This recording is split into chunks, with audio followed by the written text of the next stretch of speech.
The school did not look like a place of learning. It crouched at the clifftop's edge, like something that had always been there, older than the town below it, older perhaps than the coast itself, built from a dark stone that the eye struggled to categorize. The building did not reflect light the way stone ought to. It absorbed it, drank it inward, leaving its surfaces in a perpetual, sourceless shadow that had nothing to do with the angle of the sun or the thickness of the clouds overhead. Mara had stood at the iron gate for a long moment before entering, her trunk beside her, the sea wind at her back, and felt with a certainty she could not yet name that the school was aware of her presence, that it had been waiting and was now simply watching to see what she would do next. The geometry was wrong. She had noticed it from the road, and she noticed it more acutely now, standing at the base of the front steps with the building rising above her in angles that her mind refused to fully resolve. Walls met at corners that were not quite right. The roofline shifted when she tried to follow it with her gaze, as if the structure was not quite settled in 3 dimensions, as if it occupied some additional, unknowable direction that her eyes were not equipped to perceive. Inside, the silence was the first thing she understood was different. Not the silence of an empty corridor, not the natural quiet of stone and wood in the early morning. This was something with weight and intention, a silence that pressed lightly against the eardrums, the way deep water presses against the chest. Her boots on the flagged floor made a sound, but the sound went nowhere. It was absorbed, tidied away, as if the building preferred not to acknowledge the evidence of her presence. She stood in the entrance hall, her trunk by the door, and the silence settled around her like a hand placed gently on each shoulder. The other students moved through the corridors with a quality she could not immediately name. They were not lethargic exactly. They were deliberate, economical, stripped of the unconscious energy that ordinary young people carried in their movements. The small gestures, the absent-minded noise, the radiating warmth of ordinary human restlessness. These students were pale in a way that spoke less of illness and more of prolonged interior weather.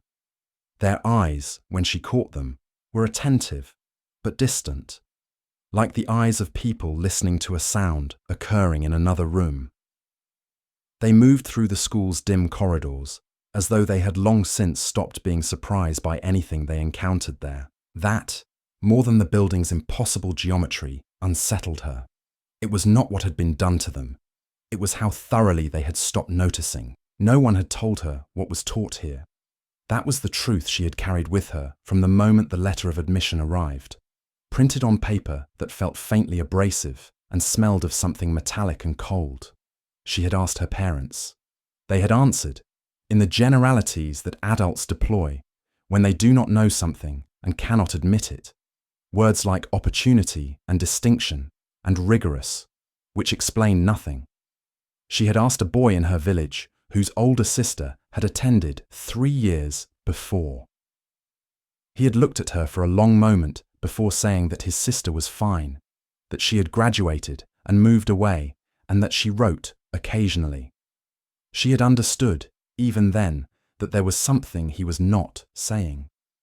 She had understood it more clearly now, watching He's pale and careful students drift through the school's lightless halls with their hollow, patient eyes. Those who entered changed. That much was known, agreed upon without being stated, a common understanding carried in the silence of people who had decided not to ask the question aloud. Those who graduated were never seen again. Not dead, not missing, simply gone, absorbed into whatever came after this place, in the same way the school absorbed sound, absorbed light, absorbed the instinctive human resistance to wrongness, until none of it could be found anymore. Mara pulled her coat tighter. She told herself it was the sea wind, the salt and the cold. But the cold she felt was already inside her, settling deep where no wind had any business reaching.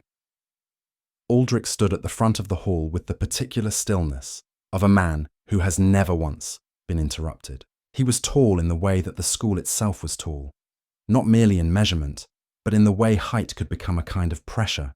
Something felt in the chest before it was registered by the eye. His face was gaunt, sharp-angled, the skin pulled taut over the architecture of his skull as though it had been fitted rather than grown. He wore dark clothes that absorbed the hall's thin light with the same indifferent appetite as the walls around him. He did not fidget. He did not shift his weight. He stood the way the building stood, as though he had always been there and had simply chosen, for reasons of his own, to begin speaking. The hall itself was vast, its ceiling lost somewhere in the shadow above them, its walls dressed in the same impossibly dark stone that composed the rest of the school. Mara had expected the space to swallow sound. Instead, it did something far more unnerving. It held it. Aldric's voice, when he finally spoke, arrived at her ears with a clarity and a closeness that the distance between them should not have permitted. It was as if the room were leaning in, pressing his words directly against her. "You have come here," he said, "because you are capable of seeing what others cannot." He let that settle. Not what is hidden, not what is forbidden. What is simply there, unattended, waiting for a mind sufficiently prepared to receive it. His language had a liturgical cadence, a measured formality that made each phrase feel like a door being opened into a room she was not yet allowed to enter. He spoke of the school's purpose in terms of cultivation, of refinement, of a sharpening of awareness that most people never undertook and fewer still survived intact. The words, taken individually, were reasonable. Assembled together, they felt like something else. They felt like a ceremony. And Mara was not certain whether she was a participant or an offering. She looked sideways at the faces around her. The other new students wore expressions of polite, alert attention, the same careful performance she recognized because she was performing it herself. Eyebrows slightly raised, mouths composed, hands folded with a deliberateness that betrayed the effort it cost. They were all pretending to be less afraid than they were, and the pretense sat on each face with the same poorly fitted quality as a mask selected in haste. Aldric continued. He spoke of perception as a threshold, of the mind as an instrument calibrated by assumption, and he spoke of those assumptions the way a surgeon speaks of scar tissue, not with contempt, but with a clinical appreciation for how thoroughly they limited function. He said that the school existed to revise those calibrations, to expand the threshold. His tone remained level throughout, unhurried, as though he were describing something as unremarkable as a change in weather. It was during this passage that Mara noticed his eyes. They did not move across the group the way a speaker's eyes moved, sweeping inclusively from face to face. They stopped. They rested on one student, held, and moved to the next, with the deliberateness of someone checking items off a private list. When they reached her, they did not pass through her the way an administrator's eyes pass through a new intake. They stayed. 3 seconds, perhaps 4. Long enough that she felt it in her sternum, a cold specific pressure that had nothing to do with the hall's temperature. He closed by telling them that what they would learn here could not be unlearned. He paused between each clause with the patience of someone who had said this before and understood precisely how long it took to land. This was not, he said, a warning. He nearly smiled when he said it. A gift, he said. An irreversible gift, which was the only kind worth giving. The applause that followed was thin and dutiful, and no one met anyone else's eyes. The classroom had no windows, or rather, what occupied the spaces in the walls where windows should have been refused to behave like windows. Mara had looked at them directly when she entered and immediately wished she hadn't. They were not dark. They were not opaque. They simply negated the expectation of anything beyond them, a quality so absolute that her eyes slid away without delivering any information to her mind. She understood, in some wordless and instinctive part of herself, that looking too long would not reveal more, but would instead cost her something she could not name or afford. The teacher was already at the front of the room when the students filed in. Small, severe, dressed in grey that matched the stone. She offered no introduction and no name. She stood with her hands flat on the desk surface and watched them take their seats with an expression that contained no warmth and no hostility either. Only a dense, careful attention. The kind a naturalist might give to a specimen before deciding how to proceed. The silence in the room was the same active, deliberate silence Mara had encountered everywhere in this building. But here it felt focused, directed, like a lens concentrating something invisible onto the class. The object was already on the desk, a fragment of dark crystalline material, perhaps the length of a hand, irregular at its edges where it had been broken from something larger. Its surfaces did not catch the light the way stone or glass would. They absorbed it, drank it, left the fragment appearing somehow darker than the room around it despite the room itself being dim. Mara had seen nothing like it before, and yet something in the base of her skull responded to it with a cold, formless recognition, the sensation of a word on the tip of the tongue that refuses to surface. The teacher asked them what they saw. The boy to Mara's left answered first. A mineral, he said.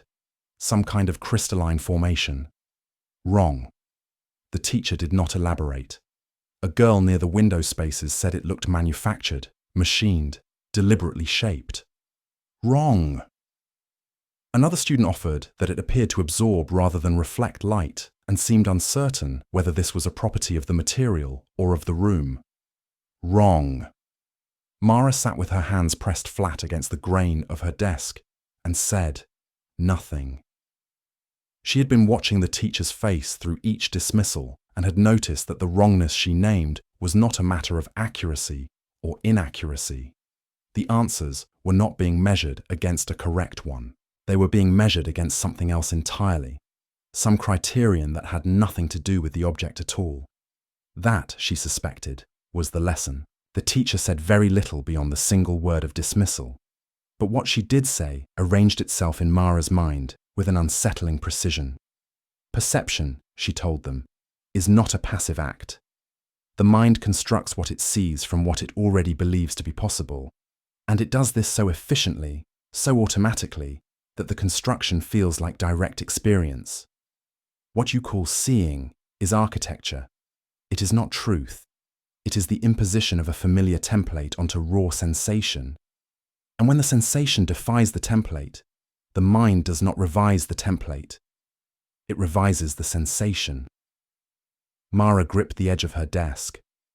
The wood grain was real beneath her fingers, each ridge and dip, solid and distinct. A fact she could trace without looking, because the edges of her own thoughts had begun, in the 40 minutes since she had entered this room, to feel less fixed than they had been. It was not dramatic. Nothing so cleanly alarming as a collapse.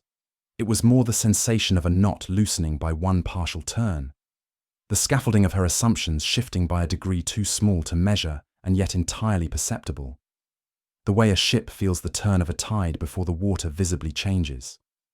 She had built her understanding of the world carefully, practically, on evidence and sensation, and the reliable consistency of cause following effect. She had never considered how much weight that structure carried until she felt it begin, almost imperceptibly, to give. The fragment sat on the desk and did not move, and yet by the end of the hour, Mara was no longer entirely certain it had been there at all. Senna sat across from her with the careful, economical posture of someone who had learned not to draw attention to herself. She had chosen a seat at the far end of the long stone table, away from the other students, away from the serving staff who moved through the dining hall with the same hollow, sleepwalking quality Mara had noticed in the corridors. The hall itself was vast, built on a scale that made no practical sense for the number of students it held, its ceiling lost somewhere in the shadows above. The sound of cutlery against stone plates was the only noise, and even that seemed to be absorbed before it could echo. Dace had found them both. He was sharp-featured and restless, the The kind of boy who narrated his own unease as though anxiety was simply an interesting data point requiring classification. He had seated himself beside Mara without asking, set down his tray with barely a sound, and immediately studied Senna, the way a surgeon studies an incision site. He was afraid. Mara could see it clearly in the deliberate steadiness of his hands, the overworked composure of a person who had decided that fear, examined rigorously enough, might be made manageable. It was a reasonable theory. Mara doubted it would hold. Senna had been here one full term already. She was slight and pale in the way that Mara was beginning to understand was not natural colouring, but something the building encouraged, as if the school slowly drew pigment from its inhabitants the way it drew light from the air. She spoke in measured intervals, testing each sentence before she released it, apparently unwilling to spend words she could not afford to lose. She told them about the tiers. The school did not advance students according to mastery, she explained. There were no examinations of the usual kind, no demonstrations of knowledge acquired or skill refined. Advancement came through subtraction. Each tier required the student to surrender something, not to give it willingly, but to find, eventually and without ceremony, that it was simply gone. A certainty. A conviction they had held since childhood without ever examining it. A memory. She said the word carefully, the way one names a thing that has already hurt you. Dace leaned forward. Gone how? He asked. She could not remember the colour of her mother's eyes. She said it the way one states the time or the weather, without grief, without any particular weight. Her tone was precisely the same as it had been when she described the tears, the same measured, economical delivery she applied to every sentence. She had not flinched when she said it. She had not paused afterward to collect herself. Mara held that fact very still in her mind, the way one holds a cracked vessel, afraid to move too quickly. It was not the forgetting itself that pressed against her chest with such cold insistence. It was the absence of distress. Senna was not performing calm. She was not suppressing anything. The loss had been so thorough, so complete in its erasure, that it had taken the grief along with it, and she had not noticed the grief go, and she did not miss it, and she did not know that she didn't miss it, and none of this seemed to trouble her at all. Mara thought of the classroom, of the crystalline fragment sitting on the desk, of the slow dissolving of certainty she had felt at the edge of her own thoughts. She understood now what the lesson had been preparing them for, and the understanding settled into her like the cold of the building itself, patient and thorough, and entirely indifferent to her feelings about it. Dace laughed once, a short, sharp sound that the dining hall swallowed whole, and then did not laugh again. She found the door on a Tuesday, which felt wrong. Wrong day for a door like that. It was set into the wall of a maintenance corridor that Mara had only entered by accident, following what she had believed was a shortcut back to the dormitory wing. The corridor itself offered no such courtesy. It ended in a blank wall on one side, and, on the other, this door, unmarked, unlatched. Its dark surface, the same impossible material as the school's outer stone, drinking the faint light of the corridor rather than reflecting it. She had checked the floor plans twice during her first week, the way any sensible person does in an unfamiliar building. This door appeared on neither of them. It was not locked. That was perhaps the most troubling detail. A door that occupied no official space in the building, leading to a staircase that should not have had room to exist within the cliff's foundations. It had simply been left open, as if whatever was below had no need of a lock to keep itself protected. The stairs descended steeply, cut from the same darkened stone. The cold that rose from them was not the cold of an underground space left unheated. It was something more deliberate, more concentrated. A chill with a kind of intent behind it, that Mara's mind flinched away from naming.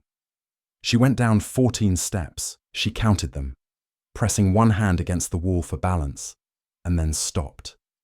The stone beneath her palm felt different here, rougher, older, as if the school's upper floors were a veneer laid over something that had existed long before any architect had put chisel to cliff. And the surface was marked. She had been studying the sigil-like patterns in her coursework for weeks now, rendering them in careful pencil on the pages of her notebook, tracing their geometry with the detached discipline the unnamed teacher demanded. She recognized them immediately. But the ones carved into this deeper stone did not sit inert beneath her fingertips the way the diagrams in her workbook did. They pulsed, a slow, rhythmic luminescence, faint and cold, like a heartbeat measured in years rather than seconds. She pulled her hand away. The hum reached her a moment later. It rose from somewhere far below, further than 14 steps could account for, further than the cliff's base, further than reason had any business permitting. It was low and resonant, and it settled in her sternum like a note struck on some impossibly large instrument. She had never heard it before. She was certain of that, and yet some wordless part of her recognized it with a dread that felt less like fear and more like memory. A memory she had never been given.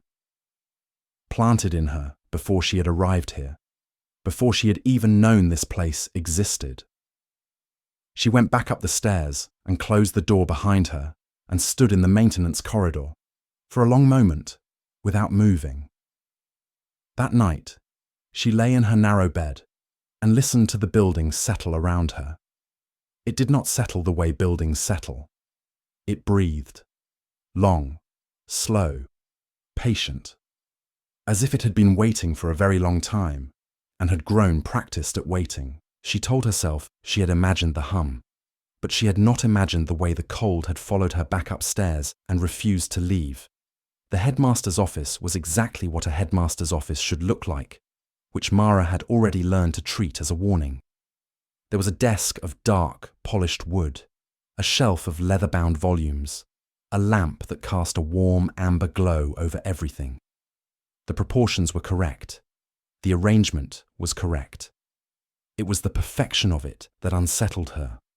The sense that someone had assembled the room from a diagram of what such a space ought to contain, consulting memory rather than habit. She sat in the chair across from Aldric's desk and kept her hands folded in her lap and tried to look as though she had not been afraid since Tuesday. Aldric did not make her wait.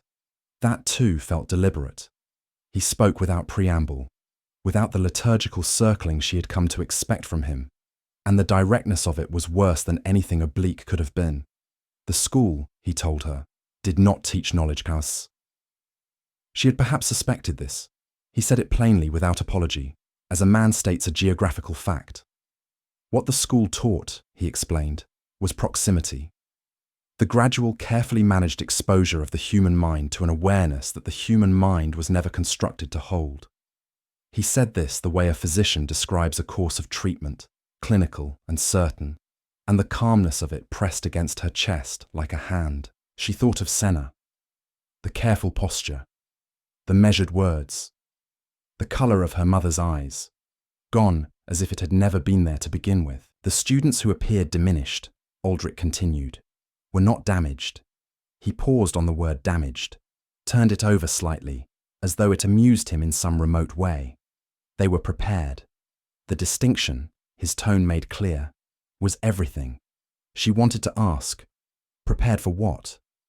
And she could see from the slight adjustment in his expression that he knew she wanted to ask it, and that he was waiting to see whether she would. She asked. He did not answer directly. He rose from his chair with the unhurried deliberateness of a man who has never once felt the need to hurry, and walked to the window. Outside, the sea moved in long grey swells under a low sky, indifferent and immense. He looked at it for a long moment before speaking again. The universe, he said, holds spaces that are devoid of the natural order entirely, not merely remote or inhospitable, but fundamentally, structurally wrong in ways that shatter the minds of those who enter them unprepared. She recognized the truth of this without knowing how she recognized it. It settled into her like the cold from the lower floors had settled, finding the places already made ready for it. Someone, Aldric said, must be capable of standing in those spaces, of remaining coherent, of functioning, and of returning. He turned from the window then and looked at her. Not the way he had looked at the assembled cohort in the great hall, that sweeping, predatory assessment. Directly, specifically. She felt the weight of it. She had been selected, he said, not as a student, but as a candidate. The word landed with a precision that told her it had been chosen with great care, and that the distance between the two things was not a matter of degree, but of kind. She would continue to attend lessons. She would continue to sit at meals and sleep in her room and move through the corridors of this building. But the school she was enrolled in now was not the same school she had arrived at. She understood this.